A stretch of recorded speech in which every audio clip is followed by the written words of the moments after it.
button and we'll go for it. Hey, good afternoon. Another Duggystone Radio's introducing, and I'm going to let him introduce himself. We'll bring him on the old screen now. There he is. So if you're listening on the station, you're probably expecting the motorbike show, but I've took it off. Not the motorbike show. DJ Motto. Anyway, how you doing, pal? Yeah, not so bad, mate. Yourself? Sound. Thanks for coming on. No problem. Looking forward to it. Looking forward to the show. Our little show. Anyway, introduce yourself to everyone. My name's Jack, and I'm the lead singer of Flechettes from Wigan. Oh, Flechettes. Is that how you say it? I've been calling it say it again. How'd you say it? Flechettes. Flechettes. Which is a cartridge full of very sharp projectiles, isn't it? That's right, yeah. That's right, yeah. That's where it came from. I did my research. I was going to ask you today. I thought I'm going to see if it comes from something. So, what made you pick that as a name? It started off when I was coming to the end of my first year at uni. I did War and Society at Manchester, and I'd been a solo artist for a long time, and it was getting to a point where the songs that we were writing, or at least the ones that I was writing at that time, needed to have a full band behind them. Right. So, with the help of a couple of friends who knew people who wanted to join, we got together, but we were struggling for a name. So, when I was doing my exams at the end of the first year, I was looking at history books about like the First World War and stuff, because that's what my sort of degree path was about. It was about warfare and whatever. Yeah. So I was looking at that, and it just sort of jumped out the page. And I thought, it'd be a good name for a group. It looked good on a poster as well, eye-catching and whatever. Yeah. Well, it begs the question, doesn't it? It starts a conversation as well. I like it, mate. I like it. And, it makes us... See, you can also elaborate on that and say, because it was only me, I wanted to add some more razor-sharp ammunition into the cartridge. True. And I got the rest of the band in. Like that, there you go. You can have that. I can have that free from me. That's what you can next time someone says. Because it was me on my own, and I wanted something that was going to go through armoured vehicles. And I thought, let's add some more sharp implements into it. Leanne's on. She's a bit of a, I think she's, what do you call him, a MILF? She's saying, how old is Jack? 22. He's 22. You keep your bloody hands on him, Leanne. Every time she comes on, oh, he's nice. Yeah. Oh, excellent. I love it. So what you got to tune to music then, man? What was the rationale behind that? A gilf. That's a granny, isn't it? Anyway, not that I know. What got you into music? Well, sort of, I had a bit of a sporadic period with it. So, like, when I was about 11, 12, and everybody was, like, learning guitar. And that was what basically started us all off. We all wanted to learn guitar, and we all wanted to learn how to be able to, be in a group and whatever. And we did it for a couple of years. But then, like, you're not really switched on enough, or at least 95% of people aren't that switched on when they're like 12, 13, and they just pack in. That's what happened to us. And then when I went to college, I was about 16, 17. I think I was just about to be 17. All the lads that I've been to school with, we all went to the same college. We all went to the same sixth form. Yeah. We was writing songs and saying, we've got to do something with these, because, we thought they were, decent tunes for our age. So we put on, we sort of said, right, we'll do a practice and we'll see if how it sounds. So we got together, and then it just came about where we had this one lineup, and then that didn't work. And then I joined a band with a group of lads from one was from Ashton in Makerfield near Wigan, and then the other one was from Culcheth in Warrington. Oh, cool. And that went on for for a few months. I think that went on for about 6 months, and then that sort of fell apart. And then I went solo then, from being sort of 18 till I was about 19. But it felt well longer, it felt like a proper long time.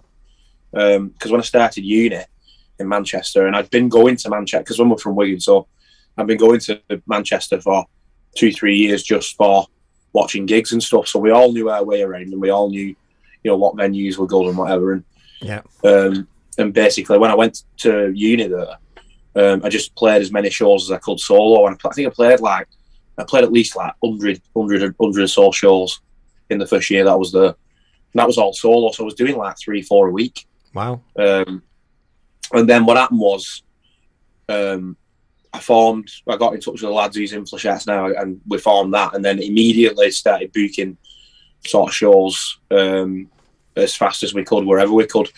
So it was pretty, the transition from like solo to band was, I'd say it was quick, and we had to like make sure we had enough material and stuff. But as for getting into it, why did we get into like the band and stuff?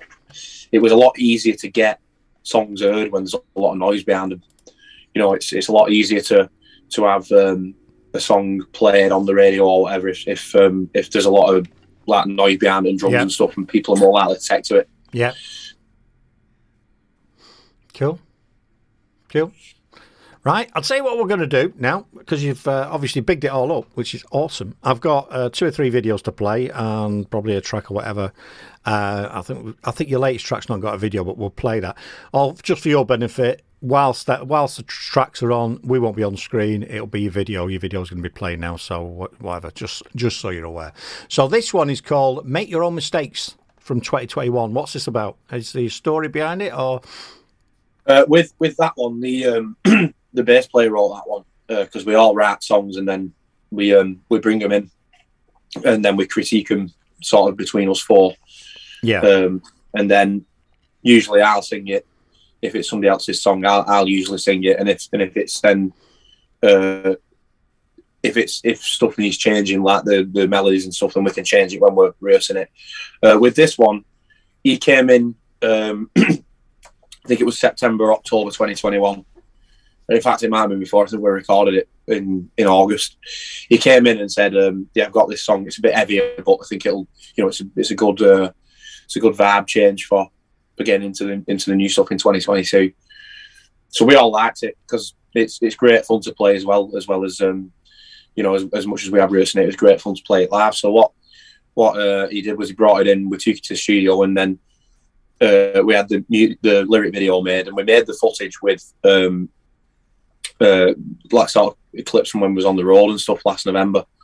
So that it's sort of a special track because it marked a sort of turning point towards the heavier rock influences that we've got. Excellent. And I knew all that. No, I didn't.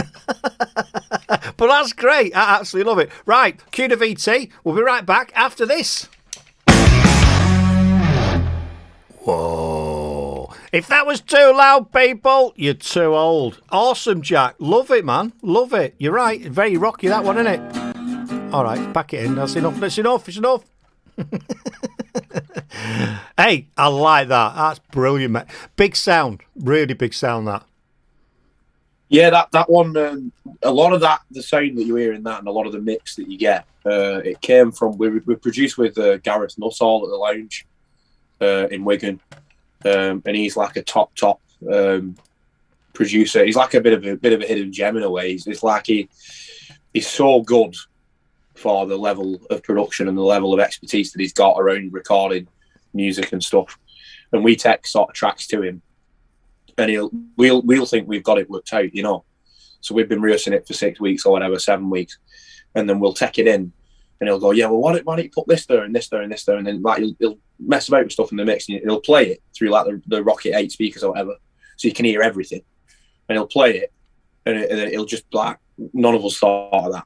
You know what I mean? It's a level of expertise that we can only aspire to sort of have. It's amazing if you get a good producer or a good master, someone who does good mastering, and they can totally transform your track, can't they? It could be a brilliant track, and it's that little tweak, those little tweaks, sort of can really define it. And that is a brilliantly produced. The music's great, it's upbeat. Do you know what I mean? You could just put that in anywhere and have a good party, couldn't you? It's great. Love it, mate. You should be proud of your stuff that you produced. It's really good. It's really good. So you're on at Summerfest on Saturday, I think, aren't you? Is it Saturday you're on Summerfest? Yeah, that's right. Yeah, that's right. I'm looking forward to that. I'll be pestering you around there because I'm there all weekend. You see, you going? Oh yeah, it'll be great. Yeah, I'm covering it all. I'll be there with my microphone. I'll be pestering bands on stage, after stage, before everything. I'm hoping if they can pull it off, I'm going to set a little studio up there, like a TV studio. That's one of my aims. And then I'm going to be roving round. So I'll see you there. You'll have to remind you to myself because I'll forget who you are. Yeah, no problem, pal. No worries.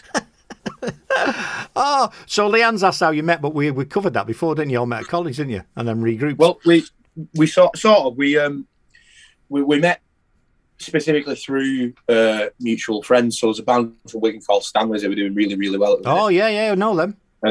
And they're great friends of ours. And basically how it worked was me and Will, the bass player, we've been in bands for going on 10 years together. Yeah. 10 years this September. And, you know, the thing with Flechettes meeting was that Jake Dawsman, who plays guitar for Stanley's, was always sort of dead supportive to me when I was sort of solo. And he said to me, you know, you should get a band behind these songs. I said, well, you know, it's hard to find. I mean, guitarists are easy enough to find, but drummers and bass players are, you know, the real. I mean, Will was a guitar player that sort of migrated to bass for this lineup, right? Which has certain benefits, but it was weird because I asked Jake, well, who do you know? And he said, well, Johnny Raper and Nicky Kitts will play. So then he asked them, and then he said, yeah, they'll do it. So I set this group chat up and said, yeah, we'll do it. And me and Johnny had sort of known each other for a bit anyway. We've been out together before with mutual friends, but we never sort of played together on our own.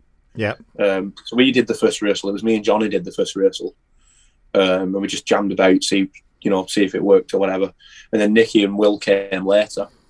And when we got in the room, I think we did covers first because we wanted to do, we wanted sort of 3 or 4 covers that we could get a crowd going with and then write our own songs. But when we first got in, the first ever four-piece rehearsal that we did, where all of us was there, I think the song that we did was, That's Where You're Wrong by Arctic Monkeys. You know, easy sort of 2-chord song we can just jump in with. And the first thing I said to Nicky when we was practicing and we finished the song, the first thing I said to him was, you're too good to not be in a group. And then from there, it was literally just, you have to have that time to sort of acclimatise in a band. That's probably something that most people, I'd say don't mention when they talk about being in a band. You have to have that time where if you don't know them at first, you acclimatise to each other, you know, and you found out first of all, you found out how to push each other's buttons, because that's just one thing that happens in a group. You just push each other's buttons all the time. Yeah. And that is true. And we, you know, we're all best mates, but we still push each other's buttons every day. And it's just how things are. But you've got to have that playability together. And it's been, you know, it's 3 years this time. It's 3 years this June we've been together.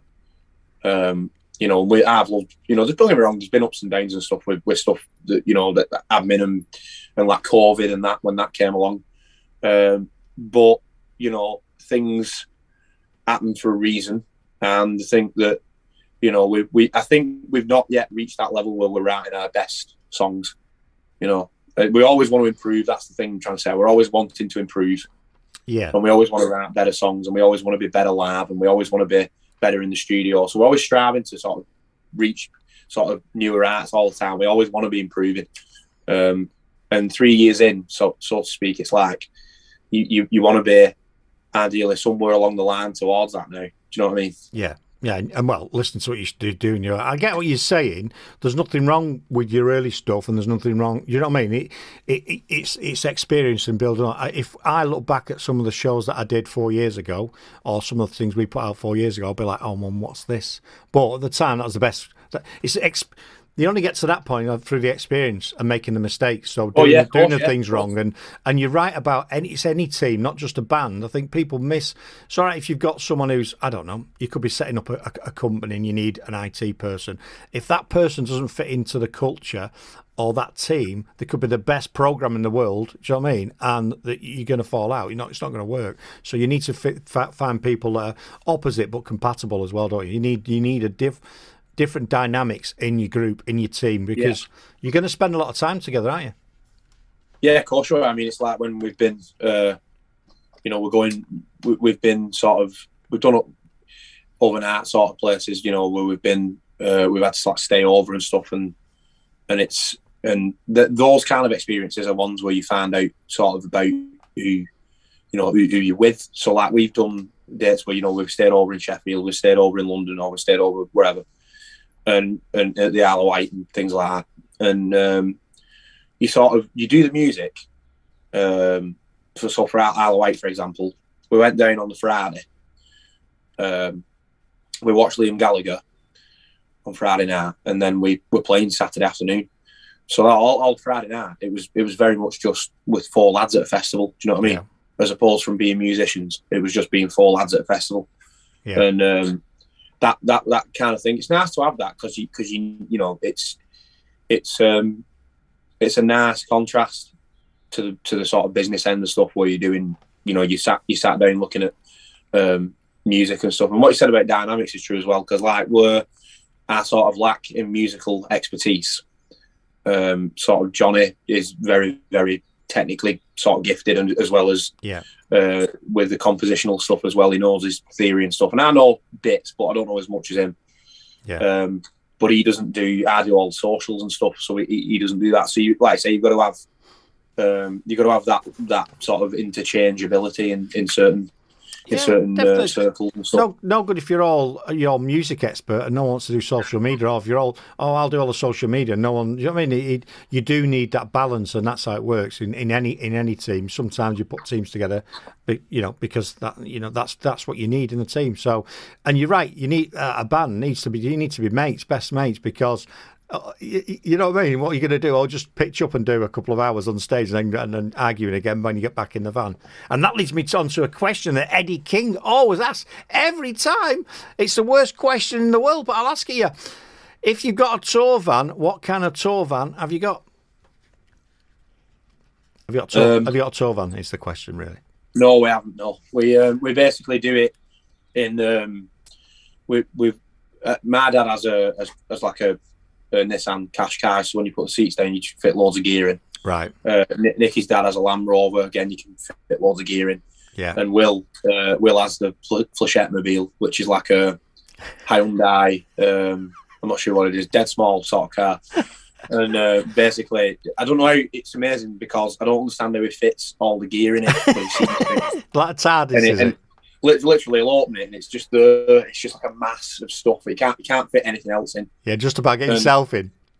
And he can just about get in, yeah. And it's like we've been down to the Isle of Wight in that. We've been down to London in that. We've been down, we've been to Sheffield and everything in that. And it's like he's on about getting a van primarily for. So he can put his car in the back of it. Yeah, pretty much. Yeah, he's on about getting a van for stuff. Which it'd be sad to see, the back end of the Flechette mobile. Tow it to the gig. Yeah, could do. Yeah, with all your gear, all your bags in. I would say it's a tent with wheels. Unbelievable. Yeah, because it would be more cost effective in one vehicle because you're travelling in three vehicles. That's 3 lots of fuel, isn't it? So it's there you go. Yeah, exactly. You're right. I've got a Land Rover. I've got a Freelander, and it's an absolute monster of a car. I do everything in it. Fill it full of rubbish and go to the tip off. Fill it full of gear. Brilliant. Absolutely brilliant. Have we got any more questions coming up? Here we go. So the Summerfest then? What did you think when you got the shout for that then? Tony ringing you. Oi boys, Summerfest. Yeah, it was good that because we was in. I was actually at work at the time, and I remember the guy Tony had sent me an email. Excuse me, and he said, we're putting on this festival. Would you like to do it? And we said yeah. First thing we always want to be doing stuff, so we just said yeah, we'd love to. And then obviously there was a bit of it was moving from one venue to another and stuff. And they asked, are we still on for it? And we said, yeah.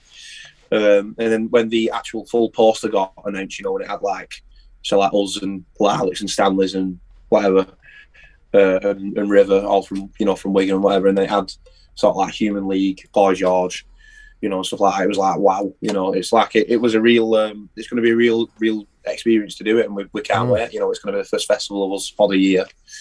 And one that we're dead excited about. I think as well, it's going to be nice to have, like I say, it's going to have a real good sort of feel about it, with it being sort of the first one of the year. Yeah. We're all dead excited for it, and it's just counting down the days now. So we've got a period of time now between now and Summerfest. I don't think we're playing any show. I think we might have a last minute one that we're doing sort of the week before, maybe a couple of weeks before. But that's the next sort of big job. So we're mainly just now intensely sort of writing new music to sort of fit in the sets, and that's mainly what we're focusing on at the minute. Cool. So it's kicked us into gear as well. Looking at all them big names on the poster, you think, right, you got to impress. So we're definitely aware of that, and moving towards making more music so we can hopefully impress on the day. I'm sure you will, mate. Be positive, you will. What the next track, because we're going to go to a video again now. This is from 2020. So with the one we just played, it was obviously when you had the turning point going into rock. This one's called In the Mood. Is there a story behind this, or is it what's? Yeah, that was the first ever. That wasn't the first song that we wrote together, but it was the first one that we put out. So that came out in, I think it was the 31st of January 2020, because it came out the same day as Blossom's album Foolish Love in Spaces. And when it came out, funnily enough, it was weird that, because we'd put it out, and then literally a couple of weeks later, I remember the first sort of COVID headline being on the news. Not that anyone paid attention to it then, but it was on the news, and it was, didn't realise the precursor was, about what was going to, lockdown and that. So it was weird that I don't really, I've never really thought about how sort of short time that was between putting that out and then the last gig we played prior to lockdown was the 7th of March 2020 at Atma in Manchester for This Feeling, and we played In the Mood that night, so I always associate that song with that gig. But the actual song, Johnny wrote that, the lead guitarist, he wrote that. He came in and said, I think it was must have been August 2019, we just started, and he came in and said, I've got this song. So we did that. So like I say, it's dead fond memories, but I always associate it with that last gig now, so it's always a bit, but I haven't heard it for a long time, so it's one of those things where you're going to hear it now, mate. So good one. Here we go. Cue the VT. Whoa! Right, just joined us. We're doing an interview. One of our introducings from a Wigan Based band. Are you aged? Hey, pack it in. No, I'm not having that because they're not sponsoring us, so I'm not playing their advert. Anyway, I'm going to bring Jack back on stream. We have got another question for her. Yeah, that's totally different to the other track in it. Totally different. Yeah, it is. Yeah, I think as well. Like at the end, when I was just listening to it then. Like I said, I hadn't listened to it for a long time, so when I heard that solo at the end that that Johnny was doing, the lead bit, I was thinking it really shook, because he is a very, very talented guitarist, as well as a very, very talented sort of composer when it comes to stuff like that. So it's weird that he's still retained that sort of that niche for making things that I'd never think of, the notes and stuff and the way that he's arranged it. I would have never thought of that, just because I don't have the technical sort of ability that he's got. And that is very much different to sort of where we're going musically now. And sometimes we get asked to, it's not in the set anymore. We don't play it anymore, but we get asked to play it sometimes. And it's one of those things, it's so different to what we've been writing recently, that it's sort of, to me at least, listening back to it there, it's so weird, to hear that contrast now. Yeah, it's totally right. It's good to review it. It's good for me. It's good to see the diversity of a band, and also where they've come from, where they're going, what they've been doing. So I think it's good to go back as a reference point. Go, they listened. That's what they were sounding like. They now sound like that. We've had some bands on that said they were playing one genre of music, and then when they went out, they were putting a different genre of music on when they were partying as friends, and they were like, hang on a minute, we do this over here. and we're doing something totally different over here. Why don't we do that bit over here as well? Because that's what we like. And so, you've been going 3 or 4 years. You're going to find that vibe, aren't you? You're going to find the level of, do we like to play that? What works? What doesn't work? And that's what you're doing in a minute. So, it's great. We have got a question for you here. It's from our French contributor. I'm going to say the name wrong, but it looks like it's Seanable. I've no idea. It says, what would success look like? So what would success look like for you if when you get there? What is it? I can't speak for us all, but I would say that for me, personally, success would be not just doing commercially well, because that is like a prerequisite for what I would term success. Doing well enough that you can do music at the level that say like the Lathams are doing, and they're friends of ours as well. That the Lathams are doing, or like the Skinner brothers are doing. Oh, wow, yeah, and things like that, and reaching that point where you're selling out venues, you're selling out tours, you're being asked by big acts to come and do opening slots. So like the Lathams are doing a tour, Europe tour with the Killers. Wow. And that's going to be mega. Just come back from America as well. So that would be up there. That would be like, say, getting asked to go around Europe with whoever would be great. Doing that kind of stuff, but also knowing that you've got a modicum of success enough where you have enough time to really write songs. You've got enough time to sit down and not worry about other pressures in your life. You've got enough time to sit down, make sure this is right, make sure this is where it needs to be. Take it to the studio, get it mastered and everything, listen to it. Yeah, that's ready to go. And then as soon as you put it out, you've got people like BBC One or whatever saying, can we play this, or can we do this, can we do that? Once you've reached that level of people then asking you, can they do it, rather than you sending it and saying, would you play this? I think that's when you've turned a corner then. That's a bit... And I think that getting to that point is tough. It's tough. It's not impossible. It's tough. But I think that success for me would be, I always say like my ultimate gig to play. There's actually two. I'd love to play at the Ritz in Manchester. That's been a bucket list venue for me for years. And I'd love to play at Castlefield Ball as well. Right. Wow. That's that's a really good, comprehensive answer. I like that, man. That's really, you're right.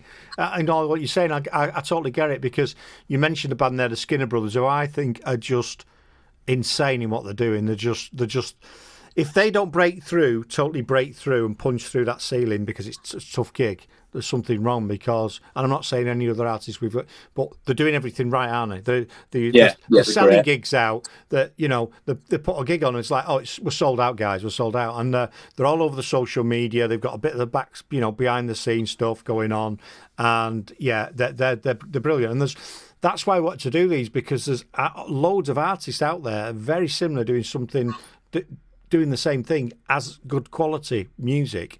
Entertaining, and that's what you want. The lads aren't they? The proper rock and roll. Yeah. That's what's like the debut album came out. I think a couple of months back, and I got my ears around it, and I was listening to it. And my favourite track off that is "Culture Non-Stop," and I love that song. I think it's great. It proper captures like all the proper sort of rock and roll sort of spirit. That they've got in droves, they put they did the tour, and the tour was virtually sold out. I think it was sold out. I think the whole thing sold out. Yeah. And I tried to get a ticket to the Liverpool show and I couldn't get one. It was just like, they're such a passionate band, and that's half of the thing with any band, is you've got to be passionate about what you're doing. Because it's in a way it's hard. I was actually talking to Will about this the other day as well. It's like, because I'm running the socials, and I sort of I have a part-time job as well, because I'm still at uni. I'm doing a master's now, so I'm sort of still at uni. It's like, because you have to be so analytical in your uni work and other stuff, it's hard to find time sometimes to be creative, and it's hard to find time to sort of consolidate that creativeness when you get a chance to do it. And when I finish uni, I feel like, because I'll be working until, you know, we hopefully reach a point where you don't have to do that. And that's the goal. That's what everybody wants. Everybody wants to do well, and everybody wants to do it for a career. So, you know, hopefully if we reach that point where you don't have to, you know, work anymore, and you get that sort of break, I feel like I'll be a lot more creative then, because there won't be any other constraints, and you can just be completely 100% passionate about it. Yeah, because you've only got your brain's only got so much capacity, and you know, you do get tired from studying, and you're right, it'll just saps you. So, what are you doing your masters in? International relations. Oh, okay. So I was going to say, what job do you want to do? But you want to be in a band, so that's a bit of a yeah. The proper, you know, the proper other ends of the coin. You know what I mean? It's like when I'm in the rehearsal room and we're writing songs and stuff, and a lot of the time now I spend, when I'm doing songwriting, as much as I get a chance to do it, I sort of do. I get like song titles first sometimes. So I'll like get an idea for a song title and I'll write that down. And then I might get 20 minutes one day and I'll look at that song title and then I'll just blast out some lyrics for it. And it could take me sort of, you know, sometimes before I've done that, it's 2-3 months to get the right sort of guitar parts, you know. Other times I have sort of song that, you know, twanging along and I found something that I like and it fits and whatever. And then I'll write a set of lyrics around that, and they can take, you know, anywhere from sometimes like we did a B-side called Solitude.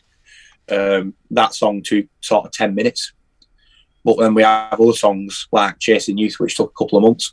So it's definitely like contrasting things, because like I said, when you're doing your uni work and everything, you have to, especially at sort of master's level, you have to be so precise and analytical, that it can actually affect your creative sort of process.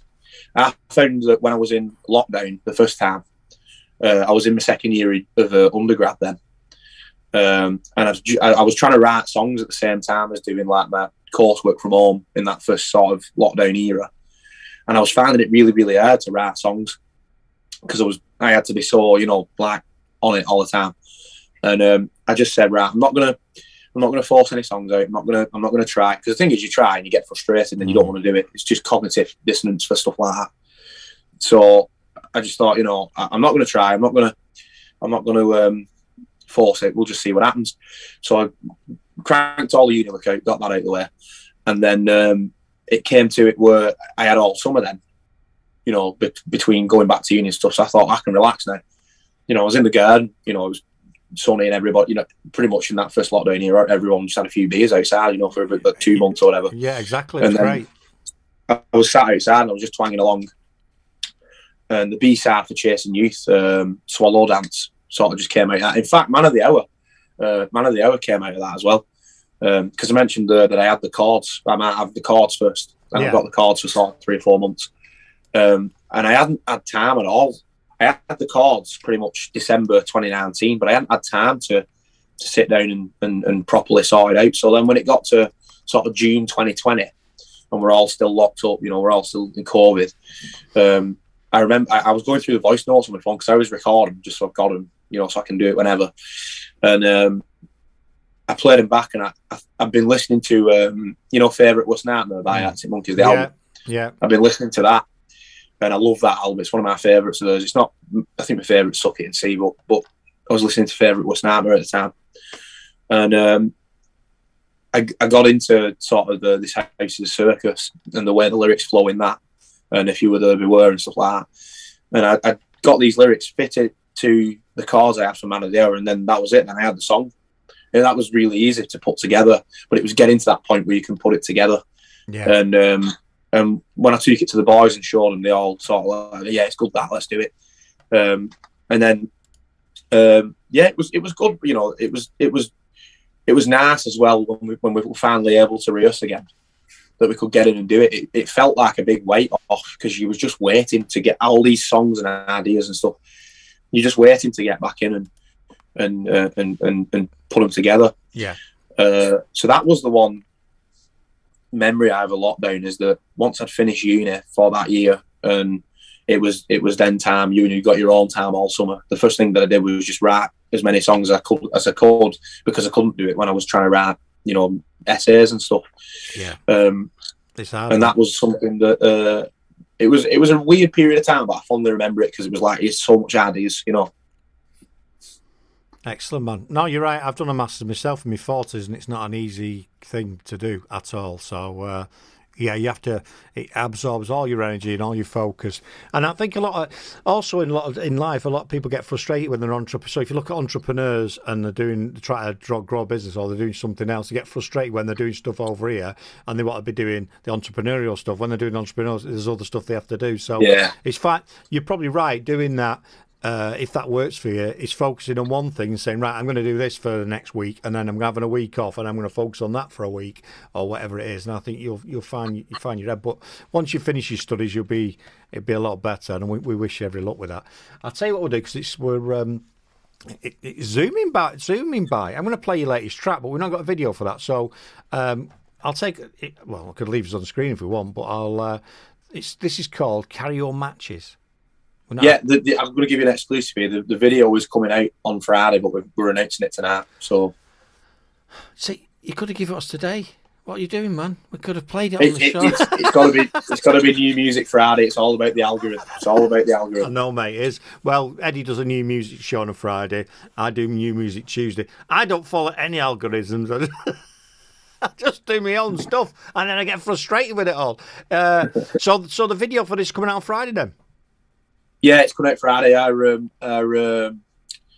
videographer and photographer and agony aunt, Louise Andrews, who's our sort of big sister to the band. Excellent. She recorded and put it all together. She actually sorted it all out because we'd have been hopeless. We didn't know what we were doing. I used to go to sort of drama school and acting, and I did a sort of an A-level equivalent in that. And that for me, it was great to get back doing that, because that's another thing I've not had time to do as well. I've not had time to do as much acting as I wanted to do. Wow. And that was great to get back in.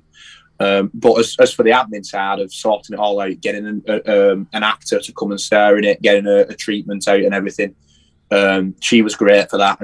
And she's been a vital part to sort of the band over the last sort of year or so that we've been working together. And she had the idea, she did the storyboard, she did everything, she filmed it, edited it together, and on Friday, hopefully everybody will see it's a testament to her work ethic, how well she's done. Tag us on the station on Twitter or somewhere, and we'll obviously go and grab that and give that a look. So we're going to play this. It's called "Carry Your Matches." There you go. Turn it up, people. Turn it up. Oh boy, we like that a lot. That's awesome, man. Just let me stop. I'll bring you back on screen. Like that, Jack. Definitely like that. Cool track. Thank you very much. I'm glad you like it. It's definitely one of my favourites. It was the last track that I actually wrote in Manchester when I lived there for university. It was the last one that I wrote in that flat that I lived in. So that was it's a special one for me. I like that. And people enjoy it live as well. I think it's that water, people seem to like that. Yeah, and there's bits in it that I don't know how to describe it, but it almost sounds like a western. There's that twang in it. It's like a western. You know what I mean? Like an old. I'm glad you mentioned that as well, because you're the first person that said that, and I was dead inspired when I was writing that song. The Last Shadow Puppets. Yeah. I was dead inspired by them writing that song, and if in. What's that song called now? Age of the Understatement. It's it's going like starting off. I always imagine like somebody like barreling along a desert on an horse. Yeah, that's exactly what. I'm no musician. I can't play music, can't sing, can't do anything. But I can pick up stuff, and that really had that. It's like, you could have this in a western. You could have this play. Like sometimes they always play old music, but they sometimes put new tracks on. That'd be so. Anyone out there who's producing a western, get this track on it. And when they're coming out, they're getting the guns, they're getting the horses, get that on, and they're running. You'd be brilliant, wouldn't it? That'd be a good introduction to a film. That'd be awesome. Yeah. We'd love to do a live version. Wearing cowboy hats and like slacks. We'd love to do it. Yeah, that'd be great. I think as well, like you say, go for it. With that Western sort of that Western sort of ethos in it. Yeah. It now that you mention it, I hadn't actually sort of thought of that, but now that you mention it, I do see where you're coming from. Now, I'd be saying that should be the video. That would be the video of you lot getting on horses and then when it looks round, like as if you're on but you're in Wigan at the end. Yeah, do you know what I mean? that would have been sign good. the horses up outside a bar in Wigan. That'd be awesome, wouldn't it? Going in outside the pie shop, going in and getting a Wigan kebab. And awesome, just finishing off there. Oh, we're on it. We're on it. I can't play, but Leanne said you're awesome at air drums. I know I'm good at air drums. I'm the best air drummer ever. And there's a couple of things I need to ask you to do before we're all right. We've got 10 minutes left, but we've been asking artists to do artist drops. So if you could do one of them for us, and we'll put them on the station, you see, or when we're on the shows. So if you can say this is I'll say it wrong again. Flechettes, whatever you say it. You're listening to Duggystone Radio. That'd be awesome if you could do that. Do it now? Yeah. What do you want me to say with it? Introduce the band name and then say you're listening to Duggystone Radio. All right, yeah, no problem. My name's Jack from Flechettes. You're listening to Duggystone Radio. Perfect. Eddie will get on that and it'll be turning it into a jinglet for us. A jinglet. Another question I forgot to ask you, and this is a bit back because we asked you what success would look like. But when people become, I've thought about this a few times, when bands become really successful, you get some of them, they can become real divas, don't they? They order oysters and they've got to be pink roses in the room. They never even touch it. They just order the shit just to be pain in the ass.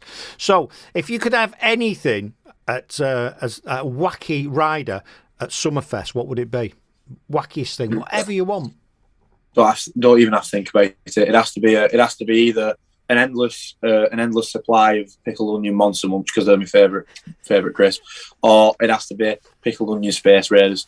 And then I want they don't make it anymore because they had the thing with the sugar tax a few years ago with it, where Lucas had changed its flavours, which I've still not got over, to be honest.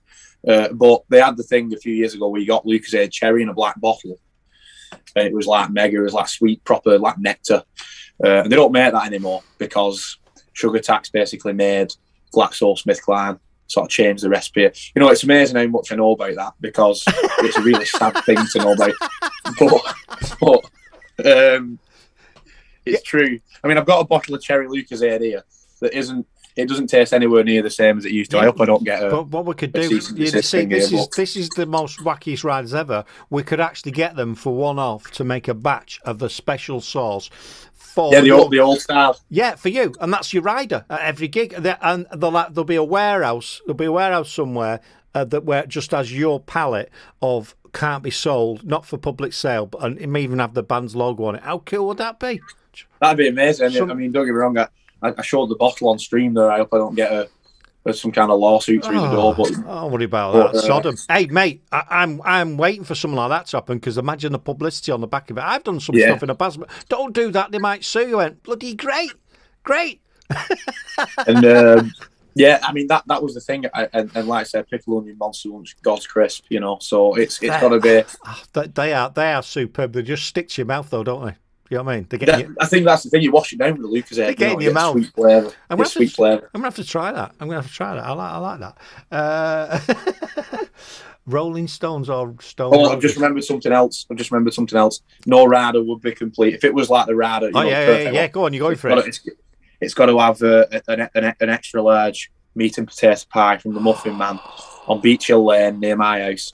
Well, it's got to have the best. Right. Well, if you could do us a favour, well, I'm going to try and write down now, but send that to Janice for us or send it to us because one of my all-time favourites is a meat potato pie. People just don't understand what a meat potato, and we used to call them slappies, but we call them a Wigan Kebab. And I need to find somewhere, and I'm going to go actually and get one from there, and I'll do a video outside and try it, see what it's like.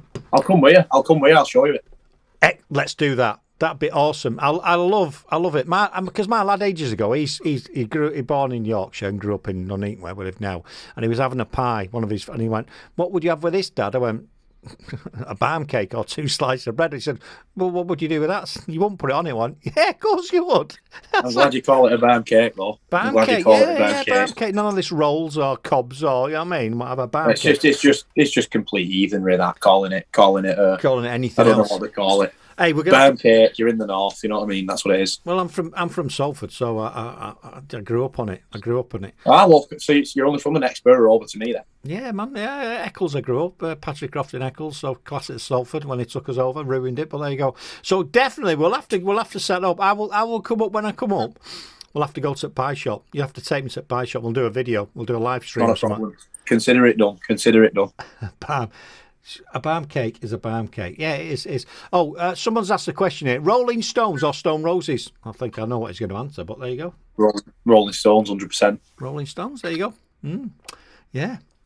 Oh, it's, have we got any other questions on here? I've really enjoyed talking to you, man. That's why I like doing these, because it's all right listening to banging tracks and going, this is a band from wherever, and this is what they're really doing. But actually talking to you, I've got to know you, and hopefully people out there get to know you, and we'll discover more as well. Yeah. Oh, he's putting in Chablis or Champagne. Yeah, I go for the champers myself.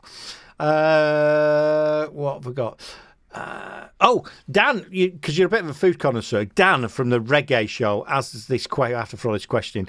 He says, king-size pot noodle comes with a normal size chassis. I can't even say it. Should it come with a larger packet of sauce? Are you quite adequate with the amount of sausage you get? It depends which, because I only really like the curry flavour pot noodle and the Bombay Bad Boy. So I've never. They don't really do them in king size. But then the same logic. I've always said this. The same logic applies. So, you know, when you buy a can of Pepsi in like a 330ml can. Yeah. What's that? 0.33 centilitre. Yeah. If you're continental. So you're buying it like. Well, how come they don't make Pepsi in 500ml cans? Do you know what I mean? In a larger size can, why don't they make Pepsi? They make more money because more people are buying. Good question. So we've got same thing, same logic. We've got a couple of companies to have a go at. One for the sugar tax and ruining Jack's experience with his Monster Munch, and yeah, we've got that as well. And but you're right though. You're right, because they make it like a beer size, don't they? Don't make a big one, do they? So it'd be great if they made a big one, you know. But then again, though, sugar tax will probably apply to that and ruin it as well. It's mental, isn't it? Sugar tax, everything's got bloody sugar in it, and yeah, it's I don't know. People will just do what they want to do, won't they? Do you know what I mean? It's a bit crazy, really. There's more stuff going on in the world, isn't it, without a bit of a sugar in. Just have stuff if you want to have it. You know what I mean? Yeah. That's it. So, are you looking forward to seeing when you get to somewhere? Because obviously the band will all want to, you know, you're doing your gig. But are you looking forward to on that day? Definitely looking forward to seeing Boy George. Yeah. And Culture Club. Classic. Definitely looking forward to seeing a few of our mates playing. Definitely looking forward to seeing them. I think I'm going down on the Friday as well to watch a couple of mates of mine who are playing on the Friday, and I think I'm trying to get down there for Human League, for Lamel, for Matt Hoy. So there's a whole range of, you know, people that I'm interested in watching. I think it's going to be a really great experience, and we just, you know, we can't wait to play the new stuff as well as be part of the festival. So we're hoping that you know, the weather's clement, because that's, you know, I mean, saying that we're in Northern England, so I know. Imagine if it pees down all weekend. Be all right. I want it to be like it is today. You know what I mean? Walking around in a t-shirt and a pair of whatever. Won't put my shorts on. Won't subject anyone to that. But yeah, hopefully it is. Yeah, that'll be a bit of a. I'd scupper it, wouldn't it, if we had the rain? But we'd still enjoy it. People will still enjoy it. People will still party, won't they? They'll still have a good time. And you're local, so it's not so bad, is it? Not a million miles away from it. It'll be all right. So we're old, so, you know, hopefully like I say, it's clement weather and everybody has a good time in it, and it runs smooth and all the rest of it, and it provides that big festival experience, and we go away from it a sort of more rounded band than when we went in. That's all you can ask for. Excellent. So that's what we're hoping for. Yeah, look, and you enjoy it. You're going to be great, and thanks for coming on the show. Really looking forward to meeting you, and we definitely have to sort that pie visit out, because that's like one of my things that I definitely have that on my rider. So what I'm going to do, I'm going to let you get on with your day, and I'm going to wrap the show up, and I'm going to play out with Man of the Hour. No problem, mate. Been a pleasure. Thank you very much for having me. Absolute star. Thanks very much, and I'll see you in May at Summerfest, man. No problem, you too, mate. See you later. So now, people, dead easy to play the same old crap, get the same old people on and do the same old stuff, and we're not about that. If you enjoy this, come over to the station, DuggystoneRadio.com, just say Alexa, open internet radio, download the apps. I do a show Tuesday to Friday, 8 till 10 a.m, live on Mixcloud and on the station, and on a Thursday we have a show called Dougie's Atomic Dustbin. And on that one, we have Duggystones introducing minis. So it's the bands that have probably might only have a couple of tracks out or not got any video or whatever, who really are in the early stages moving up. We bring them on for 10 or 15 minutes, have a chat with them, and that's what we do. Thanks very much for everybody that's commented. Watch this. And if you're watching on a rerun, please subscribe. Come over to the station, because we believe this is worth doing and we need your support to do it. So until next time, I'm out of here, people. I'm out of here.